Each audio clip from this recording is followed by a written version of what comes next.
The rain had soaked through his suit jacket, plastered his hair against his forehead, pooled in his $1,000 shoes until he could feel the cold seeping into his bones. Aldrich Pemberton was on his knees. Not metaphorically. Actually on his knees, on wet concrete, in a back alley behind his own building, looking up at a child who couldn't have been more than 8 years old. She was holding a brick. "I'll use it." Her voice didn't waver. Small body, enormous threat, and eyes that had already seen too much of the world. "I've done it before." "I believe you." "Then why are you still here?" He didn't have an answer. 20 minutes ago, he had been sitting in his car contemplating something he couldn't name, something dark and final, something that had been circling him for months like a patient predator. And now he was kneeling in the rain, being threatened by a child who weighed maybe 50 pounds, and for the first time in longer than he could remember, he felt completely present. "I don't know," he admitted. The brick lowered an inch. "Just an inch." "That's a stupid answer." "It's the only honest one I have." She studied him the way animals study threats, calculating distance, measuring speed, determining whether fight or flight was the better option. Her clothes were soaked through, a jacket 3 sizes too large hanging off her shoulders like a tent, sneakers held together with what looked like electrical tape. "Are you a cop?" "No." "Social worker?" "No." "Then what do you want?" Aldrich let out a breath he hadn't realized he was holding. "I want to know if you're hungry." The brick wavered. Her eyes narrowed. "Everyone wants something." "I suppose that's true. Right now, I want to not be kneeling in the rain anymore. My knees hurt. I'm 54 years old, and I haven't knelt on concrete since I was younger than you." "Then stand up." "Will you hit me with the brick if I do?" She considered this with disturbing seriousness. "Probably not." Probably isn't very reassuring. "It's all you're getting." Aldrich stood slowly, his joints protesting, his suit ruined beyond any tailor's intervention. The girl adjusted her grip on the brick but didn't raise it again. "What's your name?" he asked. "What's yours?" "Aldrich." "That's a weird name." "I've been told." He waited. The rain kept falling. Somewhere in the distance, a siren wailed and faded. "You don't have to tell me your name." "I just thought I'd ask." She was silent for a long moment. Then, almost reluctantly, "Sparrow. Is that your real name?" "It's the only one that matters." He understood that somehow. The name you chose for yourself versus the name someone else assigned you. The difference between identity and label. "All right, Sparrow. Are you hungry, or are you going to stand in the rain all night? Where would we go?" Aldrich gestured upward, toward the tower that bore his name in steel letters 60 floors above them. "I have an apartment. It's warm. There's food. You could dry off." Sparrow followed his gesture, her eyes traveling up the building's face until they reached the top. "You live there?" "Yes." "The whole building?" "Just the top. The rest is offices." She looked at him again, reassessing. "You're rich." "Yes." "Then why were you sitting in your car crying?" The question hit him like a physical blow. He hadn't realized she'd seen him before he'd seen her. Hadn't realized she'd been watching from the shadows while he sat behind the wheel, tears streaming down his face for reasons he couldn't articulate. "I don't know how to answer that," he said quietly. Sparrow lowered the brick entirely. "That's the first true thing you've said. If you're already feeling the weight of this moment, you understand what's building here. A man who's lost his reason for existing. A child who's learned that survival means trusting no one. Both of them standing in the rain, about to change each other's lives. Make sure you're subscribed to Billionaire Stories with Mr. Lawson. What happens in that penthouse will transform everything." 3 hours earlier, Aldrich Pemberton had attended his own birthday party. 54 years old. A celebration at the Ritz-Carlton, 200 guests who worked for him or wanted something from him, champagne that cost more per bottle than most people made in a week. His business partner Lachlan had given a speech about vision and leadership and legacy, words that washed over Aldrich like water over stone. He had smiled when expected. Shaken hands. Received gifts he didn't want and compliments he didn't believe. At 10:47 p.m., he had slipped out a service entrance, walked 3 blocks in the October chill, and found his car where Clive had parked it. "Sir?" Clive had straightened from where he'd been leaning against the hood. "The party's not over. It is for me. Take the rest of the night off. I can drive you. I need to be alone." Clive had been his driver for 11 years. Long enough to know when to push and when to retreat. "Happy birthday, sir." "Thank you, Clive." Aldrich had sat in the car for 2 hours after that. Not driving anywhere. Just sitting in the darkness, watching people walk past on the sidewalk, living their small lives full of small concerns, and envying them with an intensity that frightened him. He had everything. The building with his name. The foundation that bore his mother's name. The investments, the properties, the art collection, the yacht he'd used twice in 4 years. He had everything, and he was empty. The thought of the river had come slowly, the way dark thoughts always came, not crashing but seeping. The Michigan Avenue Bridge was 6 blocks away. The water would be cold. Quick. He wasn't planning it. Not exactly. But he wasn't not planning it either. He was sitting in the space between deciding and not deciding, waiting for something to tip the scales one direction or the other. And then he had seen movement in the alley. A small shape, darting between dumpsters. A flash of oversized jacket and dark hair. He had gotten out of the car without thinking. Had walked toward the alley without understanding why. And found a child with a brick, ready to fight for her survival. The elevator ride to the penthouse took 90 seconds. Sparrow stood in the corner farthest from Aldrich, her back against the wall, her eyes tracking every movement he made. She had left the brick in the alley, but her hands were clenched into fists, ready to defend herself if necessary. "You can relax," Aldrich said. "I'm not going to hurt you." People say that. I imagine they do. They're usually lying. I imagine they are. The elevator opened directly into the apartment. 8,000 square feet of glass and marble, furniture chosen by decorators whose names Aldrich had forgotten, art on the walls that he passed every day without seeing. Sparrow stepped out slowly, taking in the space with that calculating gaze. "This is too big for one person." "That's what everyone says. Do you agree?" Aldrich looked around at his home as if seeing it for the first time. The empty surfaces. The careful arrangements that no one ever disturbed. The absence of anything personal, anything warm, anything that suggested a life was being lived here rather than simply stored. "Yes," he admitted. "I agree." Sparrow walked to the windows, leaving wet footprints on the marble floor.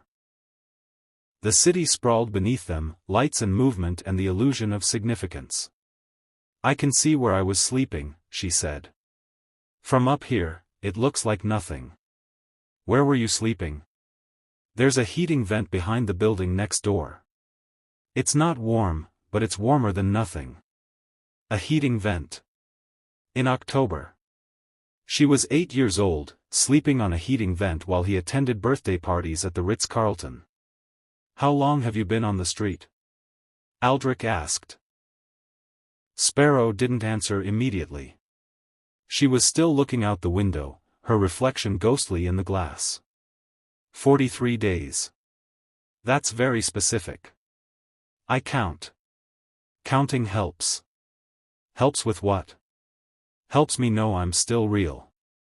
That time is still passing. That I'm not stuck. Aldrich moved to the kitchen, opening cabinets, trying to remember what children ate. His refrigerator was stocked by a service, full of prepared meals and expensive ingredients for recipes he never cooked. "I don't know what you like," he said. "I have eggs. Bread.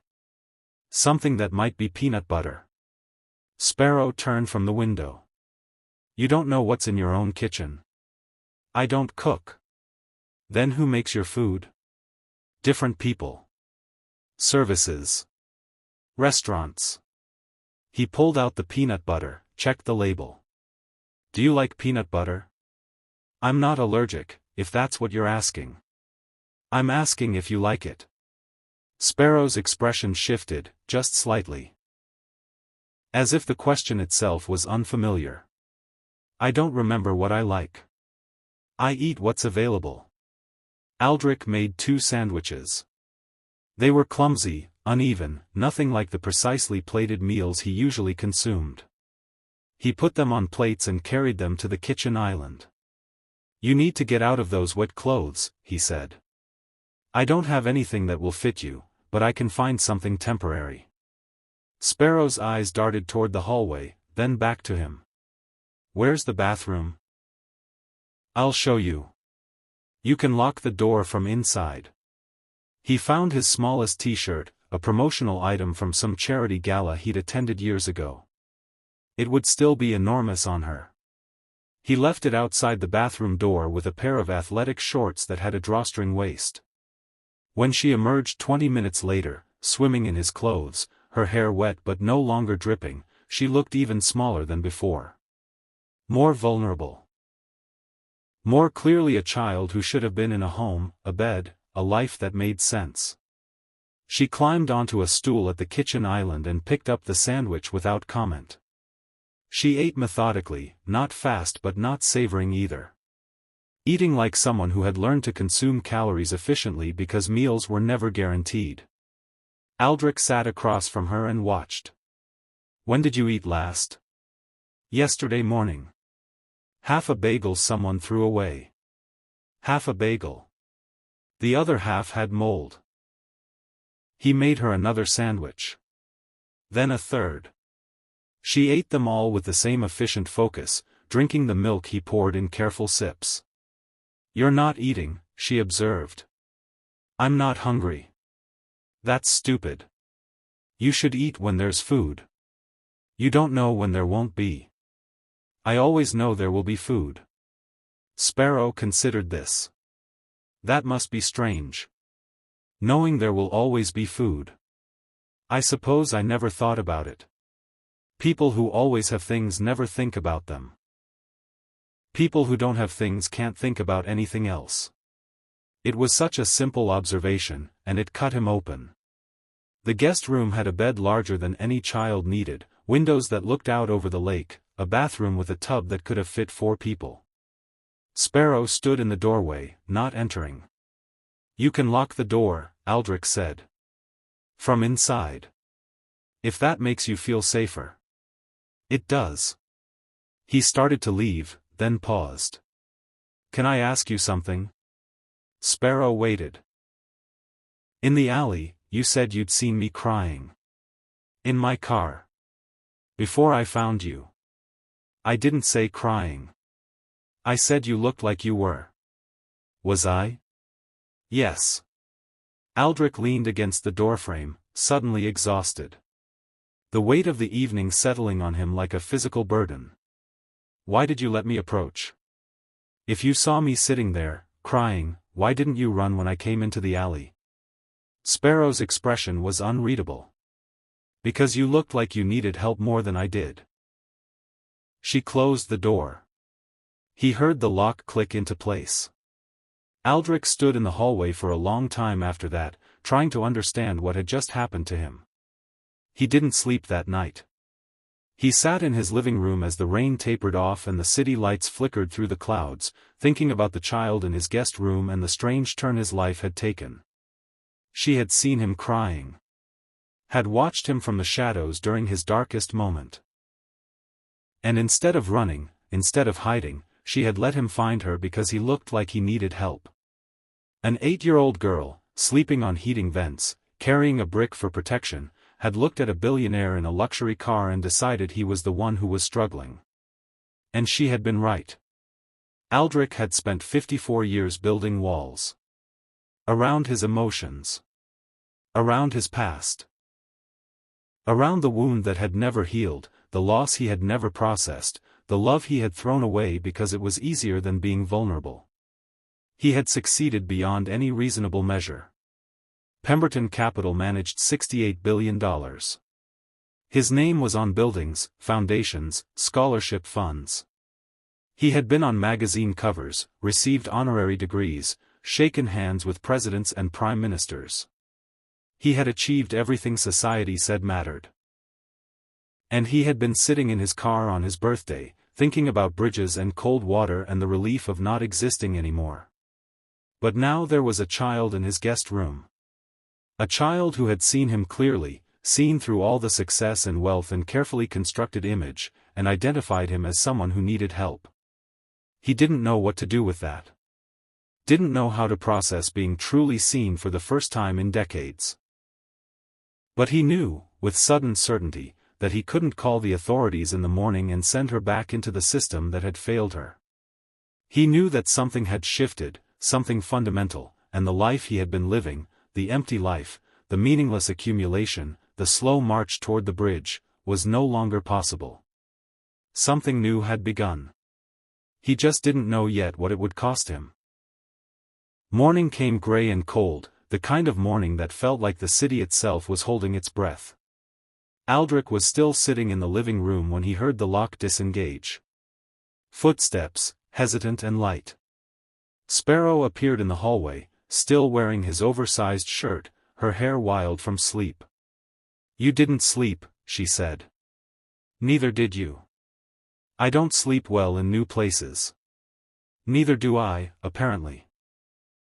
She approached slowly, checking corners, assessing exits, maintaining the awareness of someone who had learned that safety was never guaranteed. "I thought you might leave," she admitted. "Go to a different house. Rich people have multiple houses." "I thought about it." "Why didn't you?" Aldrich considered the question. The honest answer was too complicated, too wrapped up in darkness and desperation and the strange salvation of finding someone who needed him. "Because I wanted to see if you were real," he said finally. "In the morning light. Or if I had imagined you." Sparrow tilted her head. "Did you want me to be real?" "I think so." "Yes. That's strange." "I know." She moved to the kitchen, climbing onto the same stool as last night. Aldrich followed, opening the refrigerator, pulling out eggs and bread and anything else that might constitute breakfast. "I don't know how to cook eggs," he admitted. "You crack them and put them in a hot pan. It's not complicated." "Have you cooked eggs before?" "I've watched people cook eggs. I never had a kitchen of my own." He found a pan, turned on the burner, cracked eggs with moderate success. The result was uneven, some parts rubbery and others nearly raw, but Sparrow ate them without complaint. "You need practice," she said. "Clearly. But you tried. That's something." They ate in silence for a few minutes. Outside, the city was waking up, traffic beginning its daily accumulation, the world resuming its patterns without any awareness that something significant had happened in this penthouse. "I have to ask you things," Aldrich said eventually. "Things you might not want to answer." Sparrow set down her fork. "Like what?" "Like where your parents are. Whether anyone is looking for you. What happened that put you on the street?" Her expression closed off, the wariness returning. "Why do you need to know?" "Because I want to help you. And I can't help if I don't understand the situation. People always say they want to help. Then they help in ways that make things worse." "What would make things worse?" "Sending me back." "Back where?" Sparrow was quiet for a long moment. When she spoke, her voice was flat, reciting facts like a witness statement. "My mother died when I was 5. Overdose. I don't know who my father was. No relatives wanted me. I went into the system. Foster care? 5 homes in 3 years. Some were okay at first. None of them stayed okay. What happened?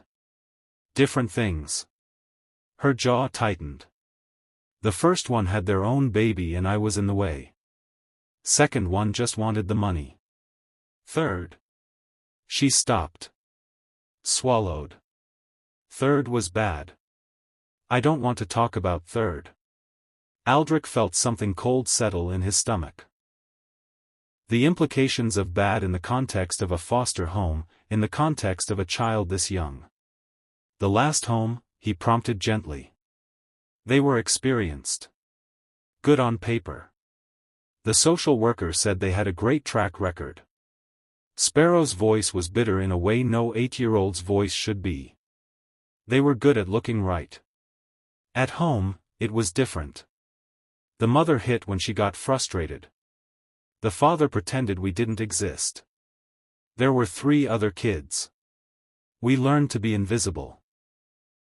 You ran away. 43 days ago. I've been on the street since then.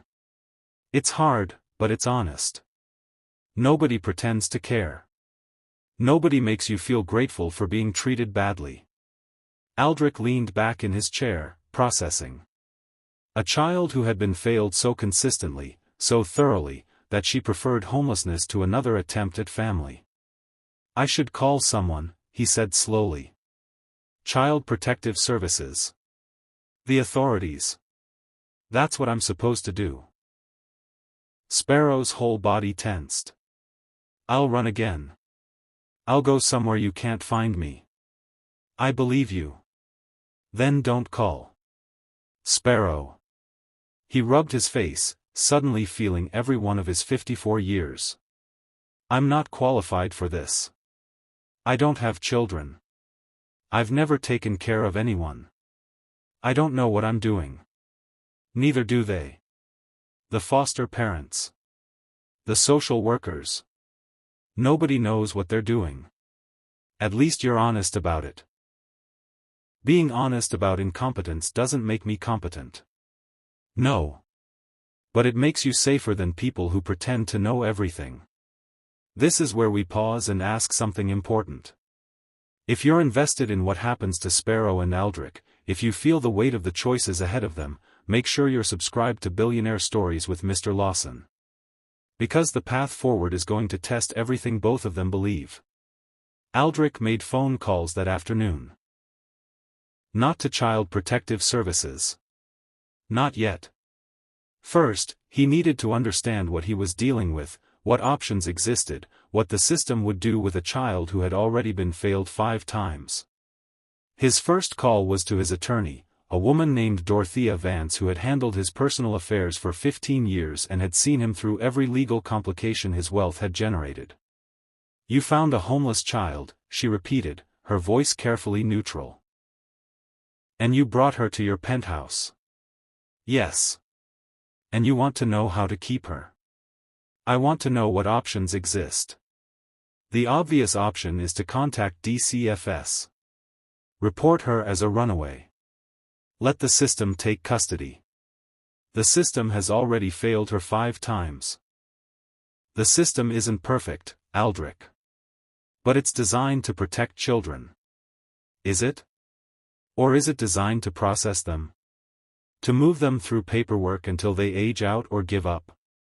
Dorothea was quiet for a moment. What are you actually asking me? I'm asking if there's a way to help her that doesn't involve sending her back into a system she's already proven she'll run from. You could petition for emergency temporary custody. Given your resources, given that she's already in your care and has expressed reluctance to return to foster placement, a judge might grant it while we pursue longer-term options. What would that require? Background checks. Home studies. Parenting classes. Evaluations by social workers. The process typically takes 6 months to a year. And in the meantime? If emergency custody is granted, she stays with you. But Aldrich, Dorothea's voice sharpened. You need to understand what you're taking on. This isn't a business acquisition. You can't delegate a child. You can't hire someone to manage her emotional development. I understand. With respect, I don't think you do. I've known you for 15 years. I've watched you avoid every form of personal connection, every relationship that required vulnerability. You chose work over your engagement. You chose isolation over intimacy. And now you want to become responsible for a traumatized child? The words stung because they were accurate. Every accusation precisely calibrated, every failure correctly identified. Maybe that's why I need to do this, Aldrich said quietly. Because I've avoided connection for so long that I forgot what it feels like. Because I was sitting in my car last night thinking about, he stopped. Swallowed. I need something to be responsible for. Something that matters more than money. Dorothea was silent for a long moment. I'll file the petition this afternoon. But Aldrich, if you're not serious, if you're going to lose interest or find it too difficult, tell me now. Because the worst thing you can do is make this child trust you and then abandon her. That would be worse than never trying at all. I know. Do you? Really? Yes. Another pause. Then, I'll need documentation. Her name, approximate age, anything you know about her history. And we'll need a family court attorney. I'll send you some names. Thank you, Dorothea. Don't thank me yet. Thank me when you've actually done the hard work. The second call was to his business partner, Lachlan. You left your own birthday party, Lachlan said without preamble. Through the service entrance. Like you were escaping a fire. I needed air. For 4 hours? The caterers were asking if they should hold the cake. There were 200 people there. I'm sure someone ate the cake. That's not the point. Lachlan's voice softened. Are you all right? I've been worried about you lately. You've seemed distant. More than usual. Aldrich considered how much to say. Lachlan had been his partner for 12 years, one of the few people who knew him beyond the public image. But even Lachlan didn't know the extent of the darkness, didn't know about the bridge or the thoughts that circled when the nights grew too long. I need to step back from day-to-day operations, Aldrich said. Effective immediately. What? Why? Personal matters. I'll explain when I can. Aldrich, we have the Thornberry acquisition next week. The board presentation is Thursday. You can't just. You can handle the acquisition. And the board presentation. You've been doing most of the real work for the past 2 years anyway. That stopped Lachlan cold. That's not true. It is, and we both know it. I show up for the meetings that require my name, but you're the one who makes things work. You don't need me hovering over your shoulder. I need you present. Engaged. Not whatever this disappearing act is. I'll be present. Just differently. I'll be available for major decisions, strategy conversations. But the daily operations, that's yours now. Lachlan was quiet for a long moment. What happened last night? After you left? I found something worth being present for. What does that mean? It means I'll explain when I can. For now, I need you to trust me. I've always trusted you. That's not the issue. The issue is that you've never trusted anyone back.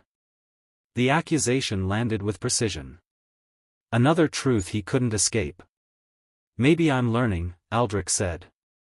Sparrow had been exploring the apartment while he made calls. He found her in his home office, standing in front of the few photographs on his wall. A groundbreaking ceremony. A charity gala. A posed shot with a former president. You don't have any family pictures, she observed. No. Why not? I don't have family to photograph. Everyone has family. I had parents. They died a long time ago. I never married. Never had children. He stood beside her, looking at the same images. I have business partners and employees. People who want things from me. But family? He shook his head. No. Sparrow studied him with that unsettling perception. That's worse than me. How? At least I had the possibility of family.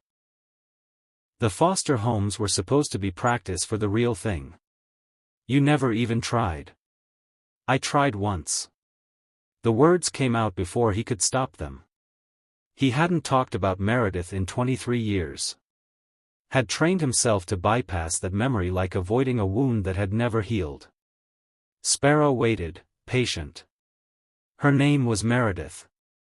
We were engaged when I was 31. She was a therapist, worked with children who'd experienced trauma. She said she could see the pain people carried and help them put it down. She sounds nice. She was the best person I've ever known. Aldrich turned away from the photographs. I was building my company then. Working constantly, obsessed with proving myself, convinced that success would fill whatever was empty inside me. What happened? She wanted me to slow down. To build a life with her, not just a fortune. Every time there was a conflict, her needs versus work demands, I chose work. I told myself it was temporary. That once I made enough, achieved enough, we would have time. But there was never enough. Aldrich looked at her, struck by the clarity of the observation. No. There was never enough. Because enough was never really about money. It was about a hole I was trying to fill, and money couldn't fill it. Nothing could fill it. I just didn't understand that yet. Did she leave? Yes. After 3 years of being second place, she said she loved me but couldn't watch me destroy myself. She wanted a partner, not just a provider. I didn't understand the difference. Did you try to get her back? No.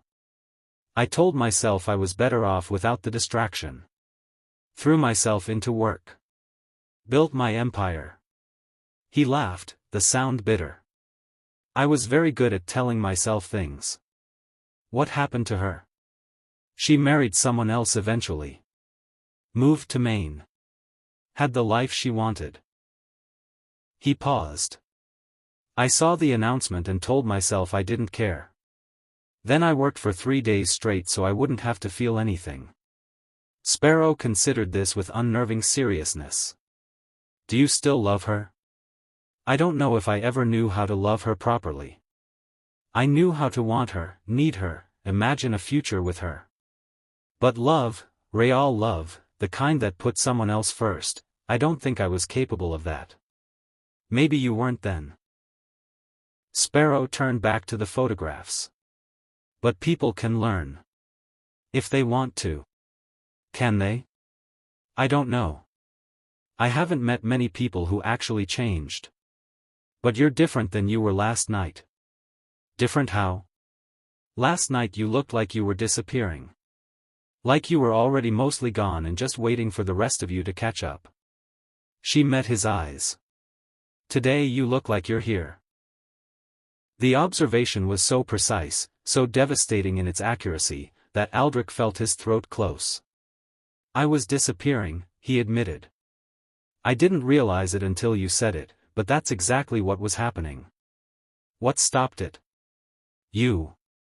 Finding you. Having something to do that mattered. Sparrow nodded slowly, as if this made sense to her. That's why I let you find me, she said. In the alley. I could have hidden better. I saw you get out of the car and I could have run. But you looked like someone who needed to find something. So I let you. You let me? I'm good at hiding. When I want to disappear, people don't see me. But I didn't disappear when you came. She shrugged. Maybe I needed to be found too. The home study was scheduled for 3 weeks after Dorothea filed the emergency custody petition. Aldrich spent those weeks doing something he had never done before, preparing for something he couldn't control. He hired childproofing experts to evaluate the apartment. Purchased books about childhood trauma, attachment disorders, the needs of children who had been failed by systems designed to protect them. He interviewed nannies and tutors, trying to find people who might provide support without replacing his own involvement. And he spent time with Sparrow. Not doing anything particular. Just being present. Making meals that gradually improved from inedible to merely mediocre. Watching her explore his library, pulling down books he had forgotten he owned. Walking along the lakefront on cold afternoons, watching her run ahead to look at the water.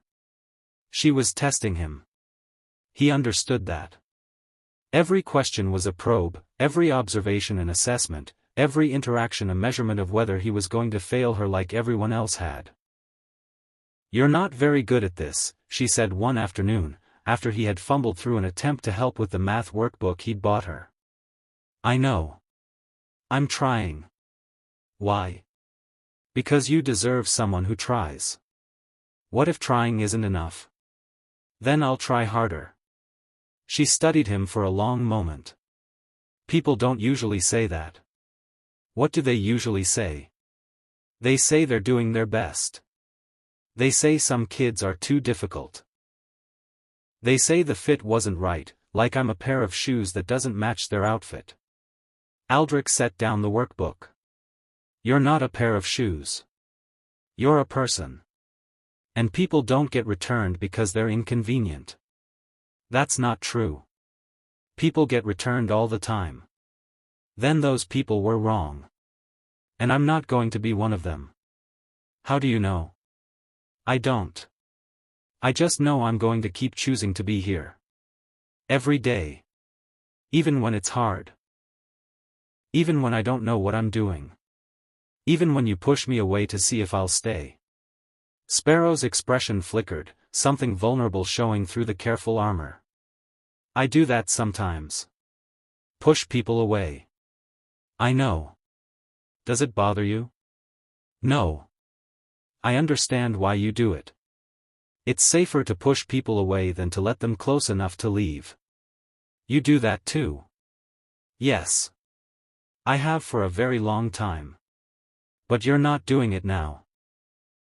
Aldrich looked at her, this small fierce person who saw things more clearly than adults 3 times her age. "No," he said. "I'm not doing it now. Because I finally found someone worth staying for." The morning of the home study, Sparrow found him rearranging the living room furniture for the 4th time. "You're nervous," she said. "I'm prepared. You've moved the couch 3 times. That's not preparation. That's panic." Aldrich stopped, hands on the back of the couch, and looked at her. "I've never had anyone evaluate whether I'm fit to care for another person. In business, there are metrics. Numbers. Clear measures of success. But this." He gestured at the apartment, at her, at everything. "I don't know what I'm supposed to prove. That you care about me. That's what they want to know. I do care about you. Then just be that. Stop trying to manage it like a business deal." She walked over and put her small hand on his. The couch was fine where it was the first time. The social worker arrived at 10. Her name was Cressida, a woman in her 40s with kind eyes and a clipboard that suggested she had seen every possible variation of human family. She toured the apartment, noting the childproofing, the stocked kitchen, the library that had acquired a notable section of children's books. She reviewed Aldrich's background check, his financial statements, his letters of reference from colleagues who had expressed surprise when asked to vouch for his parenting potential. Then she sat down and asked questions. "Mr. Pemberton, your lifestyle has been notably solitary for most of your adult life. What makes you believe you can provide the stability and emotional availability that a child needs?" "I don't believe it." Not with certainty. But I know that I've been trying harder in the past 3 weeks than I've tried at anything personal in 20 years. And I know that trying matters more than expertise. What happens when your business demands conflict with her needs? I've already transitioned out of day-to-day operations. My partner is handling the company. For the first time in my career, I'm not the essential person. And I've discovered that's not threatening, it's liberating. And when she acts out? When she tests your commitment? Children with her history often push away the people who care about them. I know. She's already done it. I stayed anyway. Aldrich glanced at Sparrow, who was watching from across the room. I understand why she does it. I've spent my whole life doing the same thing, pushing people away before they could leave me. The difference is, I'm 54 years old and I've finally recognized the damage that pattern causes. I'm not going to inflict it on her. Cressida made notes, her expression unreadable. Then she turned to Sparrow. I need to speak with you privately. Is there somewhere we can talk? Sparrow looked at Aldrich. He nodded. They disappeared into the guest room for 20 minutes. Aldrich paced the living room, resisting the urge to eavesdrop, trying to trust a process he couldn't control. When they emerged, Cressida's expression had softened slightly. Sparrow has been very clear about her preferences, she said. I'll submit my report within the week. The judge will make the final determination. Is there anything else I should do? Keep doing what you're doing. Show up. Be present. Let her set the pace. She paused at the door. Mr. Pemberton, I've been doing this work for 18 years. I've seen wealthy clients pursue custody because it seemed like a good idea, or because they wanted to prove something to themselves. Most of them fail. Children aren't projects you complete. I know that. Do you? Because the test isn't the home study. The test is in 6 months, when the novelty has worn off and the frustration has accumulated and she's still testing your commitment. The test is when you're exhausted and she's pushing every boundary and the easy thing would be to give up. I won't give up. Everyone says that. Then I'll prove it. Every day. For as long as it takes. Cressida studied him for a long moment. Then, unexpectedly, she smiled. I believe you might actually mean that. 3 days later, the judge granted emergency temporary custody. Aldrich received the call while Sparrow was working through a reading workbook at the kitchen table. He listened, thanked the attorney, hung up, and stood very still for a moment. What happened? Sparrow asked, watching him. The judge said yes. You can stay.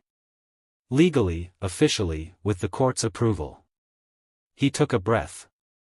You're staying. Sparrow set down her pencil. Her expression was guarded, the armor still in place. For how long? For now, 6 months. Then there's another hearing. If everything goes well, we can pursue permanent guardianship. That's not forever. No. But it's a start.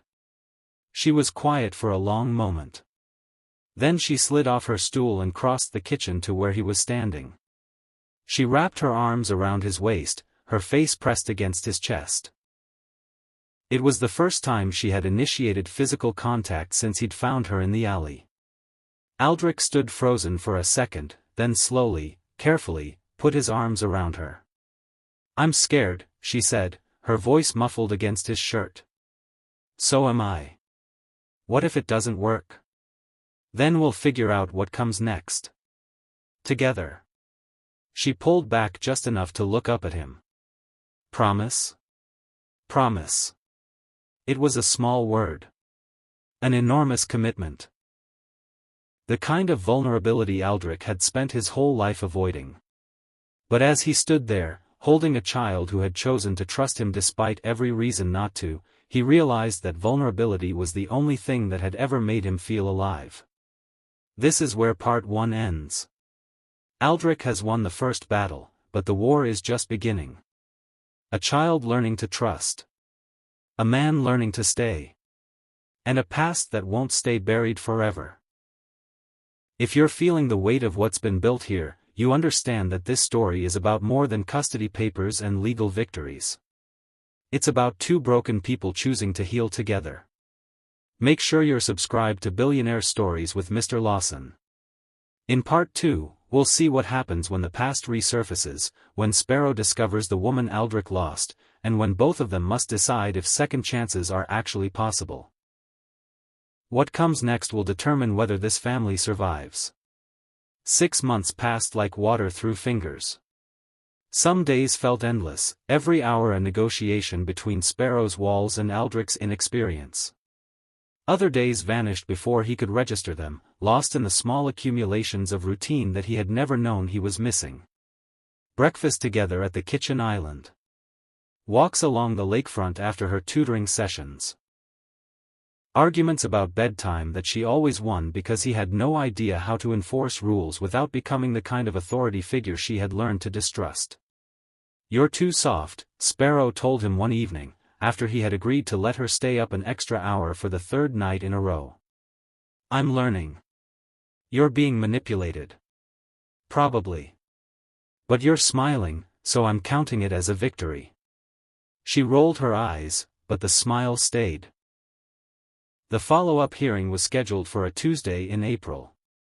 Aldrich had spent weeks preparing documentation, gathering reports from her tutor, her therapist, the social workers who had conducted periodic check-ins. Everything pointed toward success. Every metric suggested that the placement was working. But metrics had never been the real measure. The real measure was moments like this. Sparrow curled on the couch with a book about marine biology, occasionally reading facts aloud that she found particularly interesting. The comfortable silence between them. The absence of fear in her posture. "Did you know octopuses have 3 hearts?" she said, not looking up from the page. "I did not." "And blue blood. Because of copper instead of iron." "That's fascinating." "You're not even listening." "I'm listening." Octopuses. 3 hearts. Blue blood. Copper. He set down the contract he had been reviewing. "I'm also realizing that I've spent my entire life accumulating money and I never learned anything actually interesting." Money is interesting. Money is useful. It's not the same thing. Sparrow looked up from her book, studying him with that perception that still caught him off guard. "You're different than when I met you." "Different how?" "Less gray. You used to be gray all over. Your clothes, your face, the way you talked. Everything was the same color of nothing." She tilted her head. "Now there's more color." "Is that good?" "I think so. Gray people are hard to trust. They're hiding something." "What was I hiding?" "I don't know. Sadness, maybe. The kind that eats you from the inside." She returned to her book. "You still have some. But it's smaller now." Aldrich didn't know what to say. The casual accuracy of her observation left him exposed in ways he hadn't anticipated. "You see a lot," he said finally. "I had to. When you're small and nobody protects you, seeing is the only defense you have." The hearing went smoothly. Judge Westbrook reviewed the reports, asked questions, listened to testimony from Cressida and the therapist and Aldrich himself. She spoke with Sparrow privately for 15 minutes, then returned to the courtroom with an expression that revealed nothing. "I've reviewed this case extensively," she said. "The progress documented here is significant. The child's emotional state has improved markedly. The home environment appears stable and nurturing." Aldrich held his breath. "However, I want to be clear about my concerns. Mr. Pemberton, you have no history of childcare. Your background is in finance, an industry not known for prioritizing human connection. Your previous lifestyle was notably solitary. These are not disqualifying factors, but they are relevant considerations. I understand, Your Honor. What I see in this case is something I don't see often. I see genuine transformation. Not performance for the court's benefit, but actual change in how both parties relate to each other and to themselves. She paused.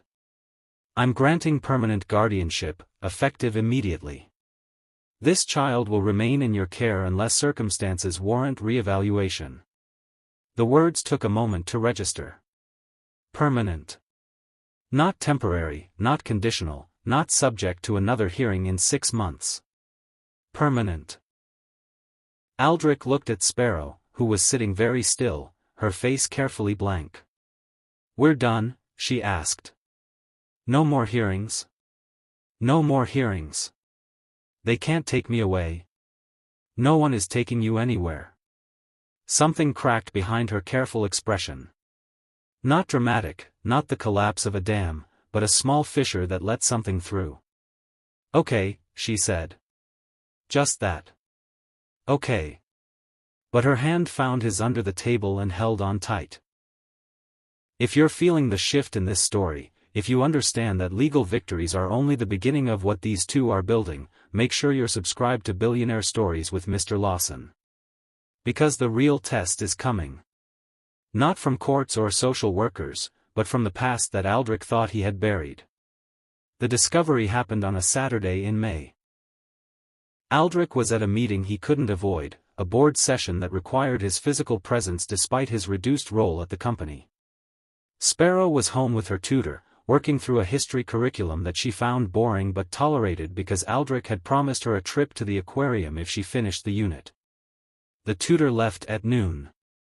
Sparrow was alone in the apartment for 2 hours before Aldrich returned, which was not unusual. She had proven herself responsible, and the building's security was comprehensive. What was unusual was where he found her when he got home. She was sitting on the floor of his bedroom closet, surrounded by the contents of a box he had forgotten existed. Letters. Photographs.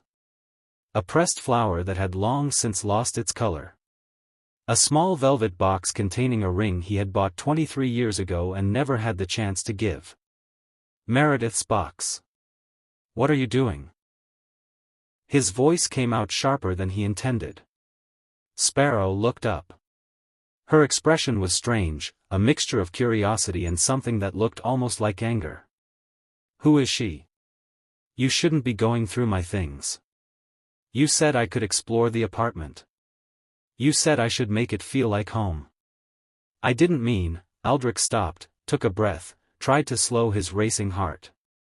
That's private. It's been in the back of your closet for years. The box was dusty. If it's so private, why don't you ever look at it? He didn't have an answer for that. The truth was that he had shoved the box into the closet after Meredith left and never opened it again. Keeping it hidden was easier than deciding what to do with it. Sparrow held up a photograph. Younger Aldrich, maybe 30, with a woman who had auburn hair and a smile that made her whole face luminous. Is this her? The one you told me about? Meredith? Yes. She's pretty. Yes. She was. Was? Is she dead? No. She's not dead. I don't know anything about her life now. Sparrow set the photograph down and picked up the velvet box. She opened it, looked at the ring inside, closed it again. You were going to marry her. Yes. But you didn't. No. Because you chose work instead. Yes. Sparrow was quiet for a long moment. Then she looked up at him, and her expression had shifted to something he couldn't read. That was stupid. I know. Really stupid. Like, the stupidest thing I've ever heard of. I know. She looks like someone who would have loved you properly. And you threw that away for money you didn't even need. The words landed like blows, each one precisely aimed at wounds he had spent decades protecting. I know, he said again. I've had a long time to understand how stupid it was. Then why haven't you tried to fix it? It's been 23 years. She's built a whole life without me. So? You built a whole life without her too. And then you changed it. In 6 months, you changed everything. Sparrow gestured at the apartment around them. You went from sad gray man in a car to someone who makes me breakfast and helps with my homework and actually shows up. That's different. Why? Because you needed me. You were there, in the rain, and you needed someone. Maybe she needs someone too. You don't know. Sparrow picked up the photograph again. You said she worked with kids like me. Trauma kids. That takes a certain kind of person. Someone who cares too much, probably. Someone who gives pieces of themselves away until there's nothing left. Aldrich felt something twist in his chest. She was describing Meredith exactly, the woman he had known, the woman who had poured herself into other people's healing. People like that need someone to take care of them, Sparrow continued. Someone who sees them, not just what they do for others. Did you do that? When you were together? No. The admission came out like a confession. I didn't. I was so focused on what I was building that I never paid attention to what she was carrying. Then maybe you should start. Sparrow, I can't just. Can't what? Write her a letter? Make a phone call? You're a billionaire. You could probably find her in about 10 minutes if you actually tried. Finding her isn't the problem. Then what is? Aldrich sat down on the closet floor across from her, surrounded by the artifacts of a life he had abandoned. The problem is that I don't deserve to reach out. I hurt her. I made her feel like she wasn't enough, like my company mattered more than she did. I broke something that was real because I was too afraid to trust it. And I don't have the right to ask for her forgiveness. I don't have the right to show up after 23 years and say I finally understand what I did wrong. Sparrow set down the photograph and looked at him directly. That's cowardice. The word hit him like ice water. You're using guilt as an excuse not to try, she continued. Telling yourself you don't deserve forgiveness so you don't have to risk asking for it. That's not noble. That's just a different kind of running away. I'm not running. Yes, you are. You told me that you spent your whole life pushing people away before they could leave you. This is the same thing. You're pushing away the possibility of reconciliation before it can fail. Aldrich stared at her, this 9-year-old child who saw through every defense he had ever constructed. When did you get so wise? I'm not wise. I'm just good at seeing patterns. She shrugged. And this pattern is obvious. You taught me not to push people away. You told me to take chances. You said the alternative, never hoping for anything, wasn't living. I did say that. Did you mean it? Or was it just advice for children? The question hung between them. The same challenge she had made before, the same demand for consistency between his words and his actions. I meant it, he said finally. Then prove it. Aldrich wrote the letter that night. Not on company letterhead, not dictated to an assistant, not polished through multiple drafts until every word was precisely calculated. Just a handwritten letter, messy and imperfect, saying the things he should have said 23 years ago. He told her about Sparrow. About finding a child in the rain and discovering that he had been the one who was lost. About learning to be present, to prioritize connection, to show up even when it was terrifying. He told her about the box in his closet. The ring he had never given her. The photographs he had never been able to throw away. He told her he was sorry. Not for explanation, not for absolution, not with any expectation of response. Just sorry, simply and completely, for the pain he had caused and the years he had wasted and the man he had been too afraid to become. He addressed it to the school where she had worked 23 years ago, not knowing if she was still there, not knowing if the letter would ever reach her. He mailed it the next morning. Then he waited. 3 weeks passed with no response. Aldrich tried not to obsess about it. Tried to focus on the life he was building with Sparrow, the progress they were making, the moments of genuine connection that accumulated like coins in a jar. She had started calling him Aldrich instead of avoiding names entirely. It wasn't Dad, but it was something. A recognition that he was a specific person, not just another adult cycling through her life.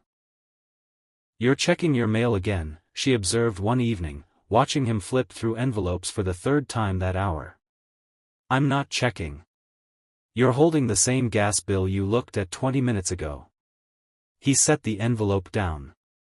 She might not respond. It's been 23 years. She probably moved on completely, forgot about me, built a life that has no room for apologies from the past. Maybe. Or maybe she's doing the same thing you did. Keeping a box in her closet. Looking at it sometimes when nobody's watching. You're very optimistic for someone who's experienced what you've experienced. I'm not optimistic. I'm strategic. Sparrow turned back to her book. People don't forget the ones who mattered to them. Even when they try. Even when they should. The feelings go into boxes and closets and the backs of drawers, but they don't disappear. How do you know that? Because I still think about my mother. Even though she wasn't good at being a mother. Even though she chose things that weren't good for her and weren't good for me. Her voice was matter-of-fact, reciting truths she had long since accepted. I keep her in a box too. Not a real box. But a place in my head where I put things that hurt but I don't want to lose. Aldrich set down the mail entirely and moved to sit beside her. Do you want to talk about her? Your mother? Not right now. Maybe someday. She leaned slightly toward him, not quite touching but close. The point is, feelings don't die just because time passes. They hibernate. And sometimes they wake up. You think Meredith's feelings might wake up? I think there's a reason she worked with kids like me. People who do that kind of work usually have their own wounds they're trying to heal. She looked up at him. Maybe you weren't the only one who got damaged by what happened. Maybe she's been waiting for someone to apologize, so she can finally move forward. That's a lot of maybes. Everything important is maybes. You just have to decide which ones are worth risking. The letter arrived 4 days later. Aldrich's hands were shaking when he opened it. Sparrow watched from across the kitchen, pretending to focus on her cereal but clearly tracking his every expression. The handwriting was unfamiliar, smaller and more careful than he remembered, but the voice was exactly the same. Aldrich. I didn't expect to hear from you. After 23 years, I had stopped wondering what happened to you, whether you ever slowed down, whether you ever found whatever you were looking for. Your letter surprised me. Not the regret, I expected that might come eventually, if you ever stopped running long enough to look backward. But the self-awareness. The acknowledgement that you had been wrong, that success hadn't filled the void, that you had spent decades doing exactly what I feared you would. I'm glad you found Sparrow. Children like her, the ones who've been failed by everyone who was supposed to protect them, they have a way of cutting through the defenses adults build. They see the truth because they haven't learned yet that the truth is supposed to be hidden. I don't know if I can forgive you. The pain you caused didn't disappear because you finally apologized. It shaped me. Changed the way I approached relationships, made me cautious in ways I wasn't before you. But I'm also curious. About the person you've become. About whether there's any connection between who we were and who we are now. I live in Portland now. Maine, not Oregon. There's a bookshop on Exchange Street called Thistledown Books. I own it. I'm there most mornings, when I'm not doing therapy sessions in the back room. This isn't an invitation. It's just information. What you do with it is up to you. Meredith. Aldrich read the letter 3 times. Then he looked up at Sparrow. Well? She demanded. She didn't forgive me. Did you expect her to? No. Not really. What else did she say? He handed her the letter. She read it with the focused attention she brought to everything, her expression shifting as she absorbed the words. She told you where she lives. Yes. And where she works. Yes. That's not nothing. That's an opening. Sparrow handed the letter back. She's scared too. You can tell from how she wrote it. Careful, hedging, making sure you know she's not promising anything. She has every right to be scared. Sure. But she still told you. Still gave you a way to find her. Sparrow climbed off her stool. So what are you going to do? Aldrich looked at the letter in his hands. At the address in Portland. At the name of a bookshop he could find with a simple search. I'm going to book a flight, he said. Portland in September was beautiful in ways Chicago never managed. Aldrich had booked a hotel near the waterfront, a modest place by his standards, chosen because it was walking distance from Exchange Street. He had considered bringing Sparrow, but she had insisted he go alone. This isn't about me, she had said. This is about you and her and whatever you need to figure out. I'll be here when you get back.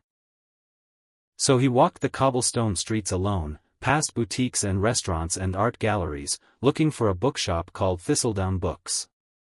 He found it on a corner, its windows filled with carefully arranged displays, its door painted a deep green that somehow looked exactly right. A small sign in the window said, "Open." Aldrich stood on the sidewalk for 10 minutes, watching customers come and go, trying to talk himself into walking through the door. 23 years. 23 years of silence, of avoidance, of telling himself that what was done and couldn't be undone. And now he was standing outside a bookshop in Maine, about to face the woman he had loved and lost and never stopped thinking about. He pushed open the door. The shop was warm, smelling of paper and wood and something floral he couldn't identify. Shelves stretched toward a high ceiling, packed with books that seemed to have been arranged by someone who understood how stories connected to each other. And behind the counter, looking up from a stack of invoices, was Meredith. She looked different. Of course she looked different, 23 years would change anyone. Her hair was shorter now, shot through with gray, and there were lines around her eyes that hadn't been there before. But she was still Meredith. Still the woman who had made him feel, for 3 brief years, like he might be capable of being loved. She saw him. Her expression went through several changes too fast to track. Surprise. Recognition. Something that might have been pain or might have been relief. You came, she said.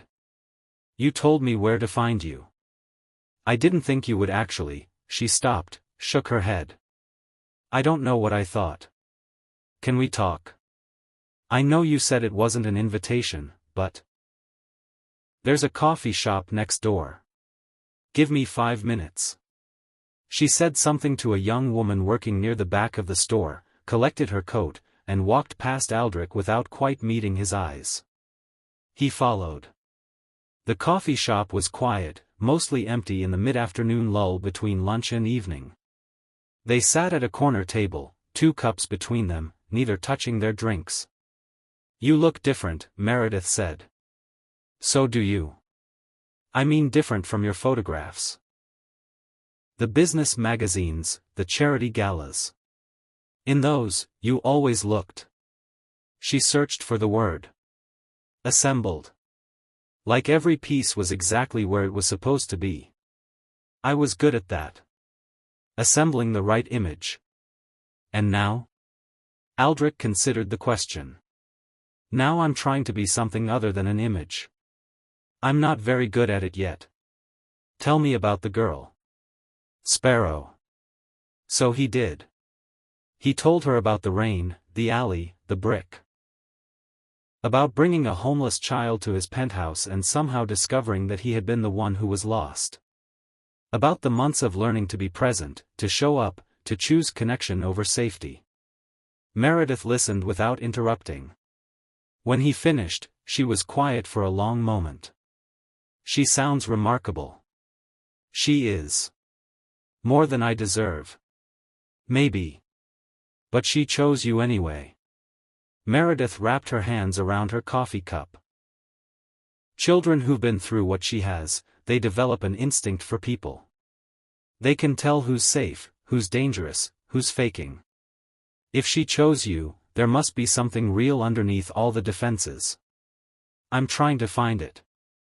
Whatever's underneath. And you think I can help with that? No. I came here because I owed you the apology in person. Because saying it in a letter felt like taking the easy way out. He met her eyes. I hurt you. I made you feel like you weren't important, like my ambition mattered more than your heart. I was wrong.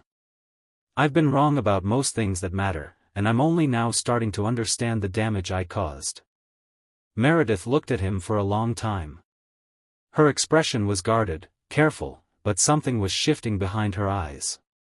I was angry for years, she said finally. Angry at you, angry at myself for choosing you, angry at the unfairness of loving someone who didn't know how to love back. I built my whole life around that anger, used it as fuel, let it drive me toward things I might not have achieved otherwise. I'm sorry. Let me finish. She held up a hand. The anger was useful for a while. It kept me moving, kept me from falling apart. But eventually it burned out, and I was left with something more complicated. What? Grief. Not for you specifically, but for what we might have been. The life we might have built. The person I might have become with a partner who was actually present. She took a breath. I got married, 8 years after you. A good man. Kind, attentive, everything you weren't. We had 12 years together before he died.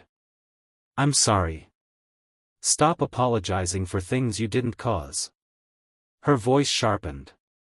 My husband's death was not your fault. My grief is not your responsibility. I'm telling you this so you understand, I built a life. A good life. With love and meaning and everything you were too afraid to offer. I know you did. So when you show up here, 23 years later, talking about change and growth and second chances, you need to understand what you're asking.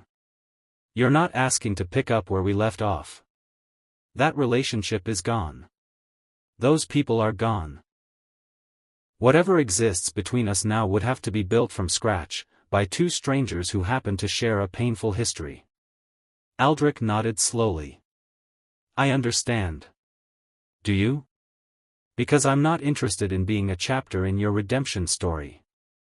I'm not a box to check, proof that you've become a better person. If there's any possibility of connection here, it has to be about who we are now, not about fixing what went wrong before. That's fair. It's more than fair. It's necessary. She paused, and something in her expression softened. But I also didn't invite you here just to reject you. I invited you because, she stopped, looked away, gathered herself. Because I kept your box too. In the back of my closet. Letters, photographs, a napkin from that restaurant on our first date. I told myself I kept them as reminders of what to avoid. But that was a lie. What was the truth? The truth was that I never stopped wondering. What if you had chosen differently? What if I had fought harder? What if the timing had been different, or the circumstances, or any of the 1,000 variables that determine whether love survives or dies? I wondered too. Every day, for years. Then I trained myself to stop wondering because it hurt too much. That's the saddest thing you've said. I know. They sat in silence for a moment. The coffee grew cold. Outside, the afternoon light began to shift toward evening. I'm not promising anything, Meredith said finally. I'm 52 years old. I've built a life I'm proud of. I'm not going to dismantle it because you finally learned how to be a person. I'm not asking you to. Then what are you asking? Aldrich considered the question. What was he asking? What did he want, really, beyond the abstract notion of forgiveness? I'm asking if we can start over, he said slowly. Not as who we were. As who we are. Two strangers with a complicated history, trying to figure out if there's anything left to build on. That's terrifying. Yes. And you're willing to do it anyway? I'm willing to try. To show up, be honest, see what happens. He met her eyes. That's all I can offer. I don't know if it's enough. Meredith was quiet for a long moment. Then, slowly, she smiled. It's a start. This is where the story shifts from what was broken to what might be rebuilt. If you've been feeling the weight of these two people, circling each other across decades, you understand that some wounds take a lifetime to heal. Make sure you're subscribed to Billionaire Stories with Mr. Lawson. The final chapter of this journey shows what it looks like when someone finally chooses love over fear. The years that followed were not dramatic. They were small. Accumulated. Built from hundreds of ordinary moments that added up to something extraordinary. Aldrich flew to Portland once a month, then twice. He stayed in the same modest hotel, walked the same cobblestone streets, spent hours in thistledown books pretending to browse while actually watching Meredith work. Sparrow came with him sometimes. She and Meredith circled each other cautiously at first, two survivors recognizing something familiar in each other. She's protective of you, Meredith observed after their third meeting. She's protective of everyone she cares about. She also tests people. Did you notice how she asked me about my late husband? She was measuring my reaction, seeing how I handled difficult topics. She does that. It's how she decides if someone is safe. Did I pass? You're still here. That's a good sign. Slowly, carefully, something began to build.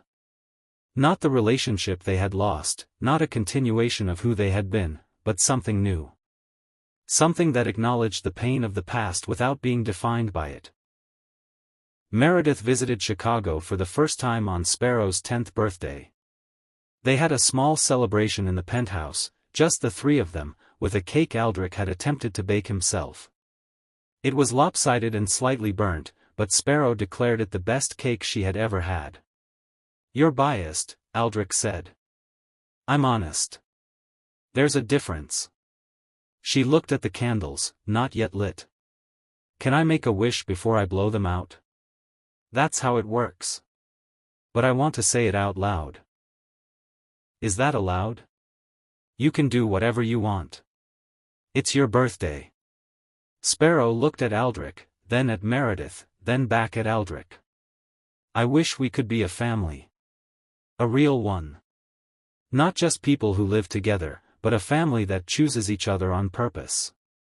The room went quiet. Aldrich felt something break open in his chest, the last of the walls he had built crumbling under the weight of a child's simple, devastating honesty. I would like that too, he said. He looked at Meredith. She was watching him, her expression unreadable. So would I, she said softly. Sparrow lit the candles herself, blew them out with a single breath, and smiled like someone who had finally found the thing she had been searching for. The wedding was small. Aldrich had offered something larger, more elaborate, the kind of event his money could easily provide. Meredith had declined. I don't need a spectacle. I just need you. Both of you. So they gathered in a garden in Portland, surrounded by a handful of friends who had become family over the years. Cressida came, the social worker who had approved Sparrow's placement. Lachlan came, having finally accepted that his business partner had become someone he barely recognized. Sparrow was the flower girl and the ring bearer and, she insisted, the master of ceremonies. I'm supposed to give a speech, she announced, after the vows had been exchanged and the small crowd had finished applauding. But I'm not good at speeches. So I'll just say what I know. She looked at Aldrich. 2 years ago, you found me in an alley. I had a brick. I was ready to hit you with it. A few guests laughed nervously. But you got down on your knees in the rain and asked if I was hungry. And that was weird enough that I decided to give you a chance. She turned to Meredith. You were scared when you first met me. You thought I was going to be competition. But then you realized I was just a kid who needed people to show up, and you decided to be one of the people who did. She looked at both of them together. Families aren't about blood. They're about choosing. Every day, you choose to show up, to stay, to try even when it's hard. That's what you taught me. Her voice wavered slightly. And that's what I'm choosing too. To be part of this.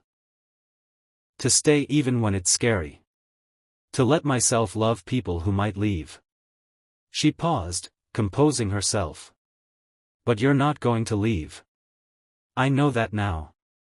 Not because you promised, but because you proved it. Over and over, every single day, you proved it. She raised her glass of sparkling cider. So here's to our family. The one we built from wreckage. The one we chose on purpose. Aldrich died at 79, peacefully, in the house in Portland that had become their home. Meredith was beside him.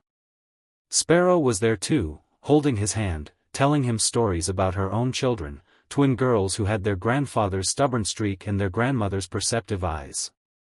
Thank you, he whispered, near the end. For the brick. Sparrow laughed through her tears. Thank you for not running. Couldn't. My knees hurt too much. She kissed his forehead. Rest now. We'll be okay. I know you will. That's the only thing I know for sure. He closed his eyes. And for the first time in his life, Aldrich Pemberton had no regrets. Sparrow gave the eulogy at his funeral. She was 47 years old, a lawyer who specialized in child advocacy, who had spent her career fighting for children who had no one else to fight for them. My father came into my life when I was 8, she began. He was a billionaire, a CEO, a man who had spent decades building an empire that left him empty. I was a homeless child with a brick, ready to fight anyone who came too close. The mourners listened in silence. We were both broken. We both had walls so high we couldn't see over them.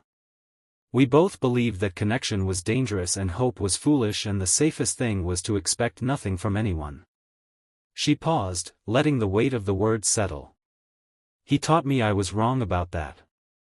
Not by lecturing me, not by forcing me to trust him, but by showing me. By showing up every day, even when I made it hard. By choosing me, again and again, until I finally believed he meant it. She looked at the crowd, at Meredith in the front row, at her own daughters sitting beside their grandmother. That's what love is. Not a feeling, not a promise, not a grand gesture. It's a choice. Made every day. Especially the hard days. Especially when you want to run. She took a breath. My father spent the first 54 years of his life running. From connection, from vulnerability, from anything that might require him to be truly present. And then one night, in the rain, he stopped. Her voice caught. He stopped for me. A stranger. A child with nothing to offer except the chance to be needed. She wiped her eyes. That night changed his life. He told me that many times. But I need you to understand, it changed mine too. It taught me that people can change. That walls can come down. That it's never too late to choose differently. She looked at the casket, at the man who had become her father. He wasn't perfect. He made mistakes. He was awkward at bedtime routines and terrible at baking, and he never did learn how to help with math homework.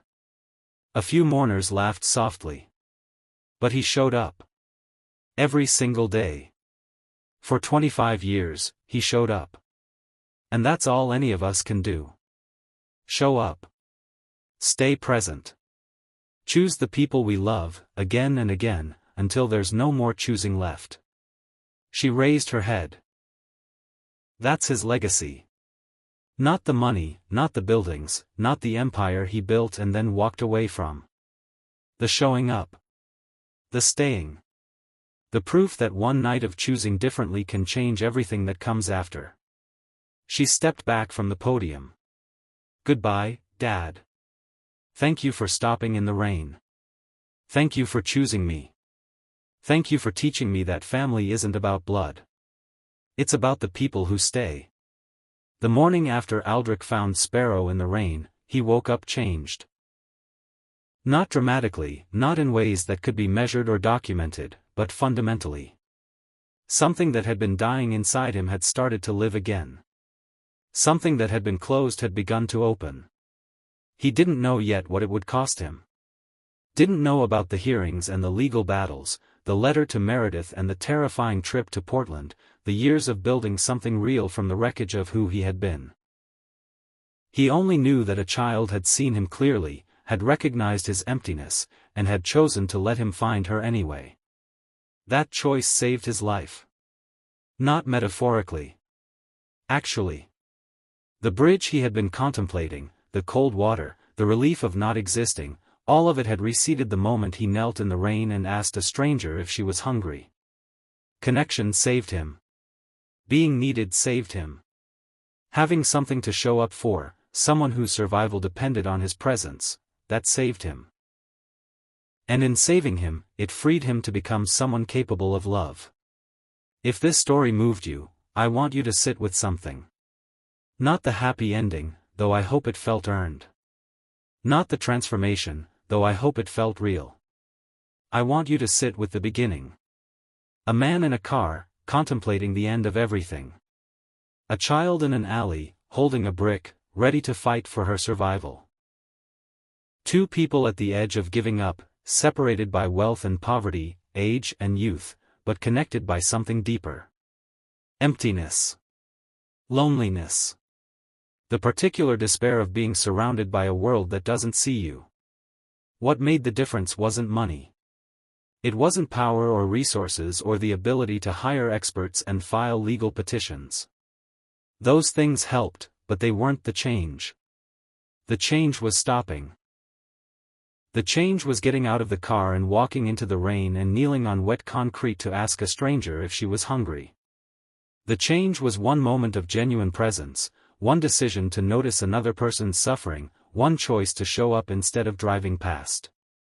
That's not a billionaire's superpower. That's a human capacity. Available to anyone willing to exercise it. So here's my question for you. Who is waiting in your rain? Who is the person you're driving past, the suffering you're not noticing, the connection you're too busy or too scared or too focused on your own pain to make?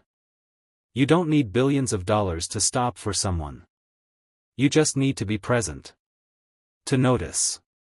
To choose connection over isolation, even when connection is terrifying. Aldrich Pemberton spent 54 years building walls. It took one night, one child, one brick to bring them down. What will it take for you? This has been Billionaire Stories with Mr. Lawson. Thank you for staying with me through this story.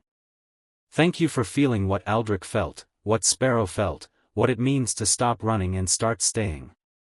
The morning after can change everything. But only if you let it.